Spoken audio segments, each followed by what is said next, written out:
Сәлеметсіңдер ме оқушылар, математика 1 сынып 18 сабақ. 18 сабақ 9 саны және цифры. Яғни 9 санымен және цифрымен танысамыз балалар. Бірінші тапсырмаға назар аударамыз. Суретте қай заттар 9-9-дан бейнеленген дейді балалар.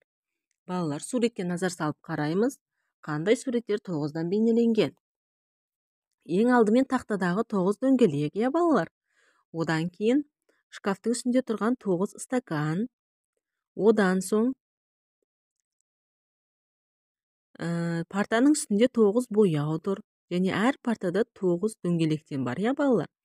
Одан соң сағатқа назар салып қараймыз, балалар. Сағаттың өзі 9, кешкі 9-ды көрсетіп тұр екен, иә балалар.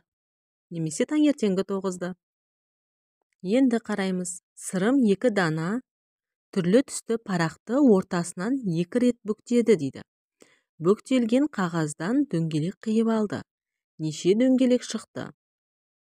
9 дөңгелек болу үшін неше дөңгелек жетпейді дейді балалар. Енді қараңдар, ол 2 рет бүктеген болса, одан 4 дөңгелек шығады, балалар, оны қиып алған кезде.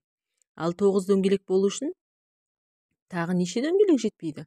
9-дан 4 азайтамыз, балалар, 5 болады. Сонда 5 дөңгелек жетпейді екен, балалар. Екінші тапсырма. Сандардың қосындысы мен айырмасын құрастыр дейді. Ал қараймыз. 8 қосылған дейді, тең 9 дейді. 8-ге неше қоссақ 9 болады, балалар. 8-ге 1-ді қоссақ 9 болады. Енді астында қараймыз. Ол жерге тағы да бір санын қоямыз. 1 қосылған 8 тең болады 9. Енді айырмасын қараймыз. 9-дан азайтамыз 8-ді, тең болады 1. Немесе 9 азайтылған 1 тең болады 8. Екіншісін қараймыз. 7 қосылған белгісіз тең болады 9. 7-ге нешені қосқан кезде 9 болады, балалар? Әрине 2-ні қосқан кезде. Сонда 7 қосылған 2 тең болады 9. Немесе орын алмастырамыз қосындылардың. 2 қосылған 7 тең болады 9. Енді айырмасына қараймыз. 9 азайтылған 2 тең болады 7. Немесе 9 азайтылған 7 тең болады 2. Үшінші бағандағы есепке қараймыз. 9 қосылған белгісіз тең болады. 6 қосылған белгісіз сан тең болады 9. 6-ға нешені қосқан кезде 9 болады, балалар? Оны білу үшін біз 9-дан 6-ны азайтып аламыз. Сол кезде болады 3. 6-ға 3-ті қосамыз 9. 3-ке 6-ны қосамыз 9. 9-дан 3-ті азайтамыз 6. 9-дан 6-ны азайтамыз 3. Келесі. 5-ке қосамыз 4-ті 9. 4-ке 5-ті қосамыз 9. 9-дан 4-ті азайтамыз 5. 9-дан 5-ті азайтамыз 4 болады. Үшінші тапсырма. Заттарды сана, олардың санын салыстыр дейді балалар.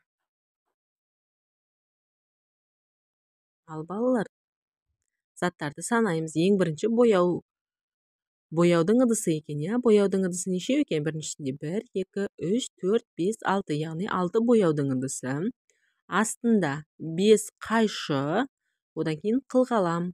Ол 3, 6, 9. Барлығы 9 екен. Енді балалар, осыны салыстырамыз. Ең бірінші 6 бояудың ыдысы мен 5 қайшыны салыстырамыз. 6 артық 5-тен. Келесі бояудың ыдысы 6, қылқалам 9. Екеуін салыстырамыз. 6 кем 9-дан болады, балалар. Түсінікті ме?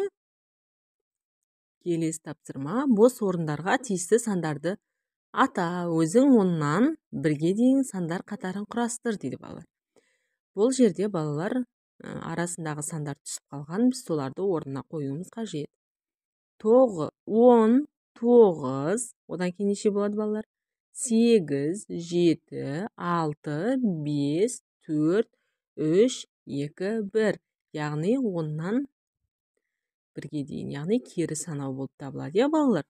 Сабақ бүгінгі түсінікті болды ма? Сабақ түсінікті болса, каналға тіркеліп, лайк басып, комментарий жазуды ұмытпаңдар. Сау болыңдар.